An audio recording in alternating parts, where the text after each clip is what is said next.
नमस्कार. श्री स्वामी समर्थ उद्धव चिंतन श्री गुरुदेव दत्त. सर्व काही स्वामी भक्तांना मकर संक्रांतीच्या भोगीच्या खूप खूप शुभेच्छा. नवीन वर्ष चालू झालं की पहिलाच आणि महत्वाचा सण येतो तो म्हणजे मकर संक्रांतीचा. 3 दिवस आपण संक्रांती ही साजरी करत असतो. पहिला म्हणजे भोगी, नंतर मकर संक्रांती आणि तिसरा म्हणजे किंक्रांत कर. तर बघा 3 दिवस आपल्याला काही सेवा उपासना करायच्या असतात. त्याचबरोबर बघा भोगी बद्दल मी थोडक्यात माहिती सांगणार आहे. आणि भोगी हा सण संक्रांतीच्या आदल्या दिवशी येत असतो. हा दिवस खरंच खूप महत्वाचा मानला गेलेला आहे. बघा या दिवशी आपण सुगड पूजा करत असतो. त्यानंतर या 3 दिवसामध्ये खूप मोठ्या प्रमाणात दान धर्म सुद्धा केले जातात.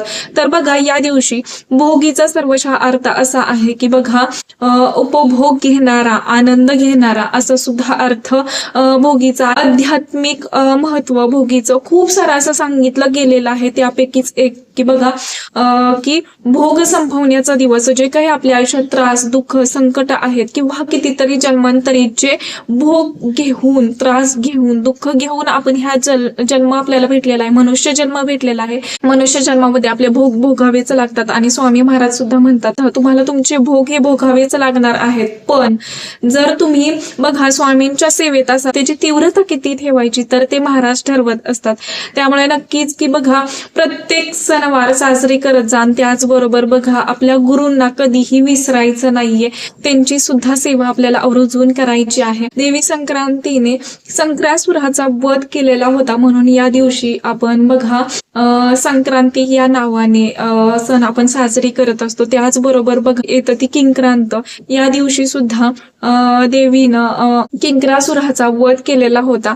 त्यामुळे या दिवसाला कर किंवा किंक्रांत असं नाव देण्यात आलेलं आहे.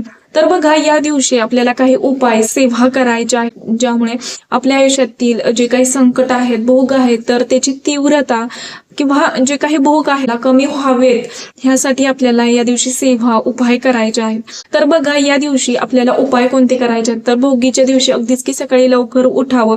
त्याचबरोबर बघा अंघोळीच्या पाण्यात सर्वांनी अगदीच लहानांपासून मोठ्यांपर्यंत पाण्यामध्ये तीळ मिश्रित अंघोळ करायची आहे. म्हणजेच तीळ त्या पाण्यामध्ये टाकायचे आहेत आणि त्या पाण्याने आपल्याला अंघोळ करायची आहे. त्याचबरोबर बघा सण आहे तर आपल्याला बघा काहींच्या घरात तर अगदीच की कधीतरी देवपूजा केली जाते, बाकी फक्त मानस पूजा म्हणजेच देवापाशी दिवा लावला की झाला, आपली देवपूजा झाली. तर असं न करता आपल्याला संक्रांतीच्या 3ही दिवशी म्हणजे भोगी, मकर संक्रांत, किंक्रांत या दिवशी आपल्याला देवपूजा करायची आहे. षोडोपचारे देवपूजा करायची आहे. जसं की आपल्या देवांना अंघोळ घालायच्या, हळदी कुंकू अक्षदा व्हायच्या, फुले अर्पण करायच्या, धूप दीप लावून आरती सुद्धा या दिवशी आपल्याला करायची आहे.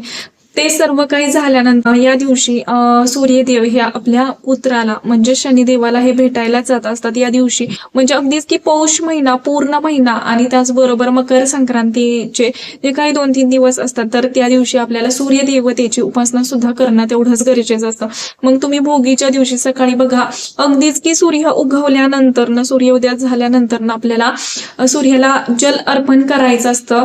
तर बघा अगदीच की जे काही तांब्याचा लोटा आहे किंवा अगदीच नसेल तर साधा पेला घेतला तरी सुद्धा काहीच हरकत नाही. पण आपल्याला तांब्या घ्यायचा आहे. जो काही छोटा गडवा असेल तो घ्यायचा आहे. त्यामध्ये पाणी घ्यायचं, हळदी कुंकू अक्षदा, त्याचबरोबर तुम्ही त्यामध्ये तीळ सुद्धा टाकायचे आहेत, 1 फूल आणि थोडंसं गुळ आपल्याला त्यामध्ये टाकायचं आहे आणि सूर्याला जल अर्पण आपल्याला करायचं आहे. अगदीच की बघा सकाळ सकाळी करा. ज्यांना खरंच काही कारणांमुळे थोडा लेट होत असेल तरी सुद्धा 8 ते 8:30च्या आत आपल्याला सूर्याला अर्घ्य द्यायचं आहे. तर बघा काही ठिकाणी तर असं होतं की आंघोळ करतानाच अर्घ्य दिलं जातं तर हे चुकीची पद्धत आहे. आपल्याला बाहेर येऊनच अर्घ्य द्यायचं आहे, पूर्वेला तोंड करून अर्घ्य द्यायचं आहे. आणि त्याचबरोबर बघा अगदीच की तुम्ही अर्घ्य देताय पण ते पाणी तसंच राहतंय. अगदीच तुम्ही बघा मातीवरती वगैरे ते अर्घ्य दिलं थोड्या वेळाने ते सुकून जाणार आहे. पण अगदीच फरशीवरती वगैरे ते अर्घ्य देत असाल, तुम्ही गॅलरीत अर्घ्य देत असाल तर ते कोणीतरी पाय देऊन जाणार आहे. तर ह्यासाठी तुम्ही अगदीच खाली बादली ठेवा, एखादं पातेलं ठेवा किंवा एखादी कुंडी ठेवा की जेणेकरून ते पाणी खाली पडणार नाही. अर्घ्य देताना सुद्धा ते पाणी आपल्या पायावरती उडू नये याची काळजी घ्यायची आहे. 3 वेळा स्वतःभोवती प्रदक्षिणा घालायच्या आहेत आणि सूर्याला अर्घ्य देताना ओम गृणी सूर्याय नमः, ओम गृणी सूर्याय नमः या मंत्राचा आपल्याला नामजप करत सूर्याला अर्घ्य द्यायचं आहे. आणि बघा आपल्याला प्रार्थना करायची आहे की जे काही शारीरिक, मानसिक, आर्थिक जो काही तुमचा त्रास आहे तर ती प्रार्थना करायची आहे आपल्याला सूर्यदेवतेला. किंवा बघा असं म्हटलं जातं की सूर्यदेवतेची उपासना केल्यामुळे किंवा त्यांना जल अर्पण केल्यामुळे आपल्या आयुष्यातील कितीतरी दुःख किंवा त्रास नाहीसा होतो ह्या सेवेमुळे. फक्त आणि फक्त तुम्ही जर जल अर्पण करत असाल सूर्यदेवाला तर, किंवा तुमच्या आयुष्यात जे काही बढतीचे योग असतील किंवा नोकरी संदर्भात तुम्हाला बढती हवी असेल, प्रमोशन हवे असेल तर रोज नित्य नियमाने जर तुम्ही देवतेला अर्घ्य दिलं तर तुमचे काम हे होतात म्हणजे होतातच. त्यामुळे आपल्याला या दिवशी सुद्धा म्हणजेच भोगीच्या दिवशी, संक्रांतीच्या दिवशी सूर्यदेवतेला अर्घ्य द्यायचं आहे. त्याचबरोबर बघा अर्घ्य दिल्यानंतर अगदीच पातेल्यात वगैरे पाणी तुम्ही ते हे केलं अर्घ्य दिलेलं तर ते तुम्ही कुंडीत वगैरे टाकून देऊ शकता. त्याचबरोबर आपल्याला येतं की या दिवशी म्हणजेच भोगीच्या दिवशी आपल्याला पित्रांची सेवा सुद्धा करायची असते. बघा कितीतरी जन्मांतरीचे ऋण आपण घेऊन जन्माला आलेलो असतो. त्यामुळे या दिवशी बघा ऋण म्हणजे फक्त ह्या जन्मातलं ऋण नाही तर कितीतरी जन्मांतरीचे ऋण आपण घेऊन मनुष्य जन्म आपल्याला भेटलेला असतो. देव ऋण, भूत ऋण, ऋषी ऋण, मनुष्य ऋण, पितृऋण जे काही आहे तर ते ऋण घेऊन आपल्याला हा मनुष्य जन्म भेटलेला आहे. तर त्यांचे ऋण फेडण्यासाठी आपल्याला या दिवशी बघा अगदीच की तुम्ही सकाळी किंवा संध्याकाळी दक्षिणेला तोंड करून कणकेचा दिवा बनवून घ्यायचा. त्यामध्ये तुम्ही हळद टाका, मीठ टाकायचं नाहीये. त्याचबरोबर बघा तो दिवा बनवून झाल्यानंतर 2 वातीची मिळून 1 वात करावी. तिळाचंच तेल घ्यावं नसेल तर साधं तेलात काळे तीळ टाकायचे आहे. दिवा प्रज्वलित करावा, दक्षिणेलाच तोंड करून आपल्याला तो दिवा प्रज्वलित करायचा आहे.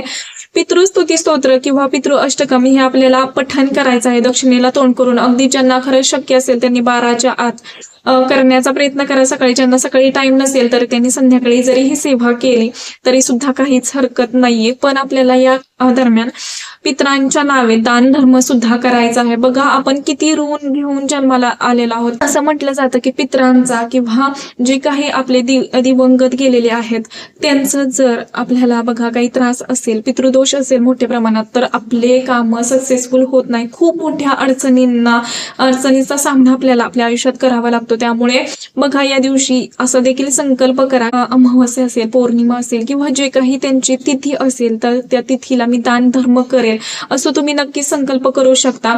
त्याचबरोबर बघा पितरांच्या नावे आपल्याला या दिवशी दान धर्म सुद्धा मोठ्या प्रमाणात करायचा आहे.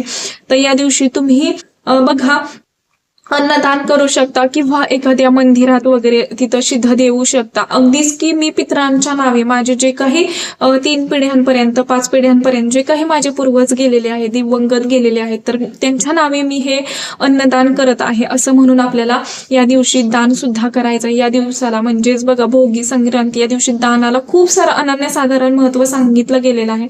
तर हे सुद्धा आपल्याला आवर्जून करायचं आहे. बघा या दिवशी अगदीच तुम्हाला जर शक्य झालं तर पितरांच्या नावे तर्पण सुद्धा तुम्ही या दिवशी आवर्जून करू शकता. बघा भोगी म्हणजे अगदीच की 3 दिवसामध्ये आपला मुख्य दरवाजा किंवा घर तेवढं सुशोभित असणं गरजेचं आहे. घरात शांतता असणं तेवढंच गरजेचं आहे. आपल्या मुख्य दरवाजाच्या तिथं आपल्याला रांगोळी सुद्धा काढायची आहे. अगदीच की सकाळी किंवा संध्याकाळी आपल्या मुख्य प्रवेशद्वाराच्या तिथं आपल्याला एक दिवा सुद्धा प्रज्वलित करायचा आहे. अगदीच की बघा पितरांसाठी जो काही दिवा असेल तर तो साईडला लावायचा आहे दक्षिणेला तोंड करून.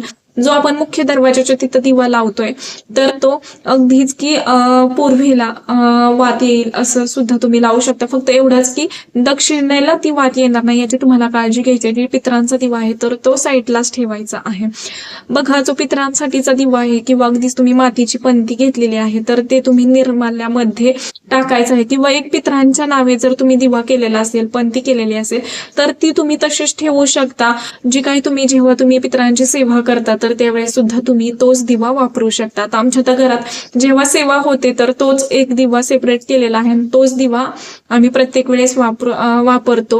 अगदीच कणकेचा केला तर ते तुम्ही वाहत्या पाण्यात सोडू शकता ह्या पद्धतीनं.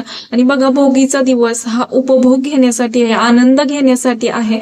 त्याच पद्धतीनं आपले भोग संपवण्यासाठी सुद्धा हा दिवस खरंच खूप महत्वाचा मानला गेलेला आहे. या दिवशी आपल्याला हे उपाय, ह्या सेवा आवर्जून करा, की जेणेकरून आपल्याही आयुष्यातील बघा भोग कोणाला चुकलेले नाहीयेत, पण आपण सेवा उपासना करून त्याची तीव्रता नक्कीच कमी करू शकतो. तर आतापर्यंत एवढंच झालेली सेवा मी महाराजांच्या रुजू करते. व्हिडिओ आवडला असेल तर नक्कीच लाईक करा, शेअर करा आणि चॅनेलवरती नवीन असाल तर असंच नवनवीन व्हिडिओ पाहण्यासाठी चॅनेलला सबस्क्राईब करा. धन्यवाद. श्री स्वामी समर्थ आणि हाईप करायलाही विसरू नका.